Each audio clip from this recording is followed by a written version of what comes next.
कल हम पिछली वीडियो में हम आपको अष्टांग योग सीरीज के बारे में बता रखे हैं, जिसमें मूलाधार चक्र को एक्टिव कैसे किया जाता है उसके बारे में। आज हम आपको बताएंगे स्वाधिष्ठान चक्र यानी नियम के बारे में। तो देखिए, कल मूलाधार चक्र को एक्टिव करने यम के बारे में बताए थे, जिसमें अहिंसा, अपने शब्दों और विचारों कर्मों से अपनी और किसी की हानि नहीं करनी चाहिए, हमेशा सत्य विचार और व्यवहार में सत्यता होनी चाहिए, अस्तेय चोर प्रकृति का न होना चाहिए, ब्रह्मचर्य, अपनी सभी इंद्रियों पे कंट्रोल करना चाहिए, अपरिग्रह, आवश्यकता से अधिक संग्रह नहीं करना चाहिए, यही दुखों का कारण है। और आज हम आपको डिटेल में बताएंगे नियम स्वाधिष्ठान चक्र को एक्टिव करने के बारे में। तो इसमें सबसे पहला आपको है शौच, शरीर और मन की शुद्धि।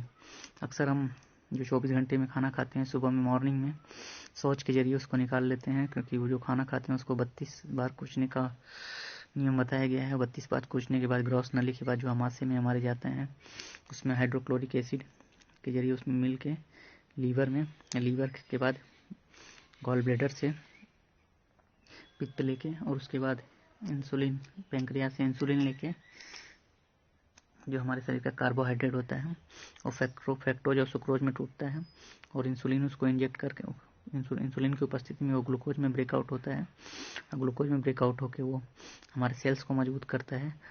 अगर हम फाइबर वाला खाना खाते हैं तो, अगर फाइबर वाला खाना नहीं खाते हैं, फास्ट फूड खाते हैं, तो वही ग्लूकोज सीधे तेजी से हमारे खून में मिल जाता है और खून से पूरे शरीर में सर्कुलेट हो जाता है। तो हमारा शरीर फूला फूला लगता है, और फूला फूला लगने की वजह से हमारे सेल्स डेड होते हैं, और सेल डेड होने की वजह से कहीं ना कहीं हमारे शरीर में एक ट्यूमर बनता है, ट्यूमर जो कि कैंसर का भी रूप ले सकता है। और खून जो ग्लूकोज उसमें मिलता है, उसके जरिए हमें शुगर भी हो सकता है। और जो उसमें उसके बाद जो छोटी आंत में जाता है, उसमें एक स्टेरॉइड नाम का मोम की तरह एक पदार्थ बनता है, उससे मिलकर हमारे खून को मोटा कर देता है, जिससे हमें हृदय में पंप करने में दिक्कत होती है, जिससे हमारे बीपी हाई लो हो जाता है, बीपी के पेशेंट हो जाते हैं। तो कहने का ये मतलब है कि शौच, शरीर और मन की शुद्धि। शरीर की शुद्धि के लिए आप जो भी हमारे पुराने लोग दादा और नाना खाना खाते थे, उससे खानों को आप अपने आहार का हिस्सा बताइए। और मन की शुद्धि, हर आदमी के दिमाग में, शरीर में, समाज में हो रही घटना के हिसाब से विचार आते हैं, कुछ अच्छे और बुरे। तो आपको भी पता है कि बुरे विचारों को अगर इम्प्लीमेंट करने लगे, लागू करने लगे, तो बुराइयां ही फैल जाएंगी। तो आपको ये कहीं ना कहीं एक मॉडिफाइड इंस्ट्रूमेंट इस्तेमाल करना चाहिए, जो आपके दिमाग में होता है, कि बुरी चीज़ों को अच्छी चीज़ों में कन्वर्ट करके दुनिया के सामने पेश करें, और मन की शुद्धि करें, और अपने दिमाग को हमेशा स्कैन करते रहें।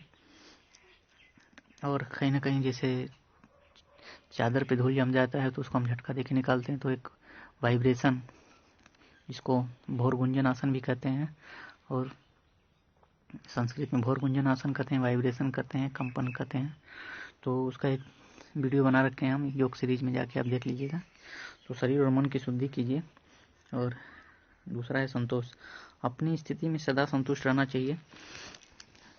जैसे लिमिटेड रिसोर्स में उपलब्ध संसाधन, क्योंकि पांचों पांडवों में जो नकुल थे, उसमें नकुल पॉलिसी में यही कहा गया कि आपके पास जितनी उपलब्ध संसाधन है, उसी को अप्लाई करके आप एक आविष्कार कर सकते हैं।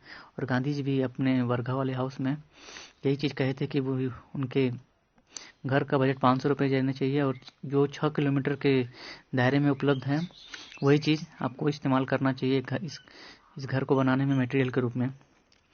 और कहीं ना कहीं आप घर बनाते हैं तो कहीं ना कहीं इम्पोर्टेड चीज़ लाते हैं, बाहर की चीज़ें अपने घर में ला के डंप लेते हैं, एनसेंबल कर देते हैं, इसलिए आपके अगल बगल की रोजगारी फैलती है, और आपके खुद के घर में बेरोजगारी फैल रही है, और बाहर के लोग रोजगार पा रहे हैं। और कहीं ना कहीं एक मेजॉरिटी ऑफ द पॉपुलेशन इसी सोच के साथ आगे बढ़ रही है कि हमारे पास ज़रूरत की सारी चीज़ें हो।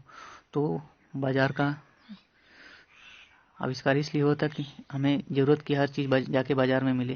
लेकिन आज बाज़ारवाद का युग है, यूटिलिटेरियन युग है, जिसमें पहले चीज़ें बना ली जाती है, उसके हिसाब से विज्ञापन के जरिए ज़रूरत क्रिएट की जाती है।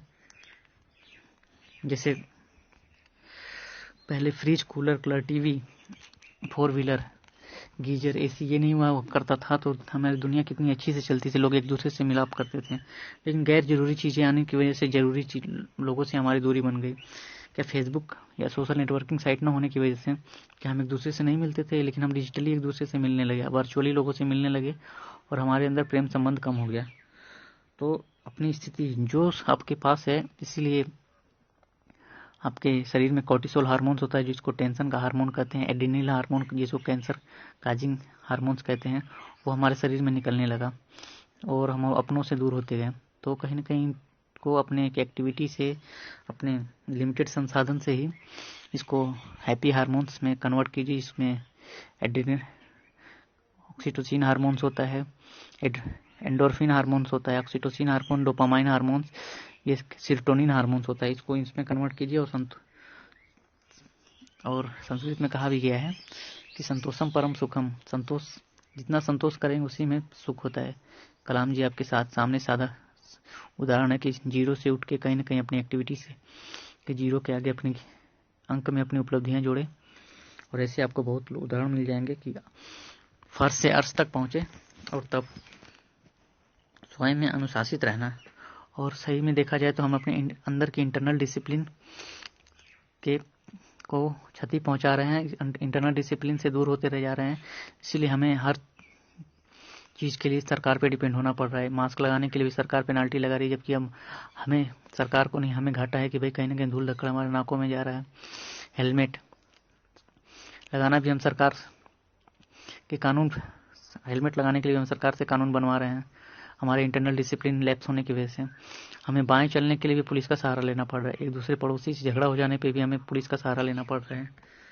तो 1860 से पहले पुलिस नहीं थी तो क्या काम नहीं चलता था? तो कहीं ना कहीं हम अपने इंटरनल डिसिप्लिन को कम करते जा रहे हैं और हमारी डिपेंडेंसी किसी और पे होती जा रही है। क्या हमारे पास 4 व्हीलर या फिर चलने के लिए वाहन नहीं होते तो क्या हमारे पास हमारा आवागमन का साधन स्टॉप था, तब भी लोग आते जाते थे। लेकिन जितनी सुविधाएं आई, जितनी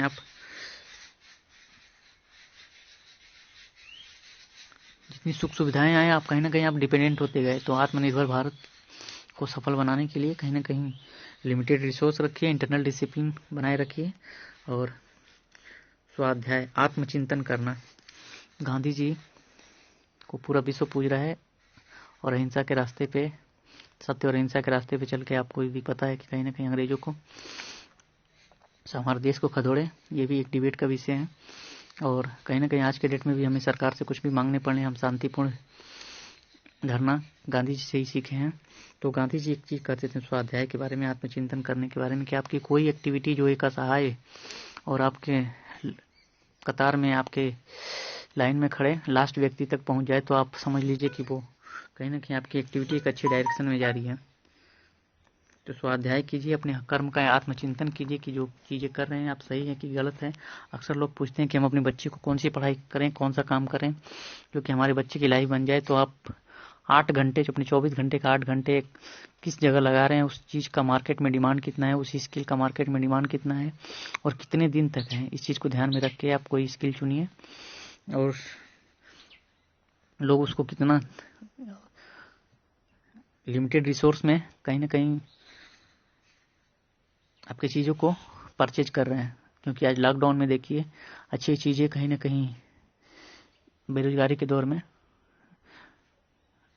जॉब लेस नहीं, जॉब लॉस हो गया है। यानी कि लोग बेरोजगार नहीं हुए हैं, जो रोजगार पाए हुए थे वो भी बेरोजगार हो चुके हैं। तो उसको जॉब लेस नहीं, जॉब लॉस ग्रोथ कह दीजिए।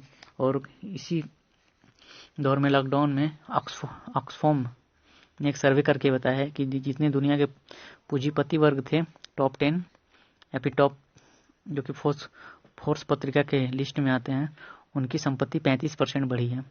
तो डिपेंड इस पे कर रहा है आपके कि आप आत्मचिंतन करें कि आपका पैसा 1 रुपये भी कहाँ जा रहा है। ईश्वर प्राणिधाम। और अंत में सबको यही चाहता है कि हम ईश्वर के समान हो जाएं और ईश्वर के हमें डायरेक्ट एक ऊर्जा का स्रोत दे कि जिससे हमारे हर चीज़ सुधर जाए। तो आपकी हर एक्टिविटी एक पॉजिटिव एनर्जी की तरफ ले जाए। कुछ ऐसा करें। और वीडियो लंबा खींच रहा है तो हम अपने वीडियो का समापन यहीं करते हैं।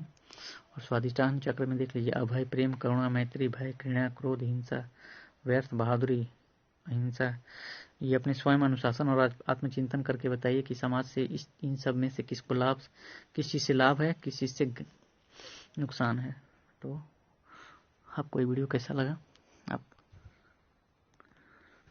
कमेंट करके बताइएगा। और मेरे वीडियो का प्लेलिस्ट में जाइए और भी वीडियो पड़े हैं, उसको देख के अप्रिशिएट कीजिए। Nepal Lumbini series, Kushinagar Lumbini series, Ghazipur series, yoga से परिचय, और कहीं ना कहीं आप एक्सरसाइज, इम्यूनिटी के बारे में भी देखिए।